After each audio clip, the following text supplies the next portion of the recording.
এক রাতের মধ্যেই বদলে গেল আমার চেনা বাংলাদেশ। এই বাংলাদেশে গিয়ে শাকিব খানের সঙ্গে প্রিয়তমা ছবির শুটিং করেছি। ঈদের দিনে ছবিটা যখন মুক্তি পেল, প্রিয়তমা প্রিমিয়ারে গিয়েছিলাম। দর্শকের উন্মাদনা দেখে আনন্দের চোখে জল। বাংলাদেশের হৃদয় এত উষ্ণ, এত ভালোবাসা জমে আছে পড়শি দেশের হৃদয়ে, কিন্তু সেই একই হৃদয়ে এত ঘৃণা জমেছিল, টের পাইনি তো। বাংলাদেশের আপ্যায়নের কথা আমার থেকে শুনুন। ইলিশ মাছের তরকারি পর ঢাকায় জামদানির কথা সকলের জানা। ওইখানে একটি বাড়িতে নিমন্ত্রণ মানে কম করে 14 রকমের রান্না। ওজন বাড়িয়ে ফিরেছিলাম ওপার বাংলা থেকে। তখন খুনাক্ষরে টের পাইনি আমার চেনা দেশে এ তো রক্ত ঝরবে, ঝরবে লাখো লোকের চোখের জল।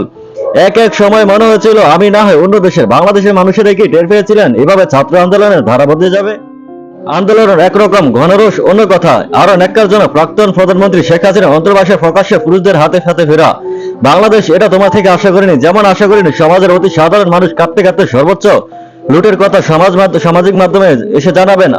আমার প্রিয় পড়শি দেশ, তোমার জন্য দেশের প্রতিটি মানুষের জন্য আমার মন থেকে প্রার্থনা করছি, আবার সব শান্ত হোক, হাসিতে জন্মলিয়ে উঠুক সোনার বাংলা, প্রভাবিত হোক ভালোবাসার ধারা, যার স্পর্শে ঘৃণা হিংসার মতো সব কালো ধুয়ে যাবে।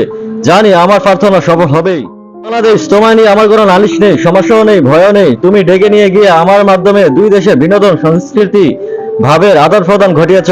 তাই আবারও তোমার ডাকে অপেক্ষায়। ইন্টারনেটের সমস্যার কারণে শাকিব খান সহ আমার অন্যান্য সহ অভিনেতা নিয়মিত খোঁজ দিতে পারছি না, কিন্তু জানি বাংলাদেশ চেনা ছন্দে ফিরলেই আমি আবার সেই দেশের ছবির নায়িকা হব, সেখানে কাজ করব, কারণ আমার উপরে তো বাংলাদেশে কোনো রাগ নেই।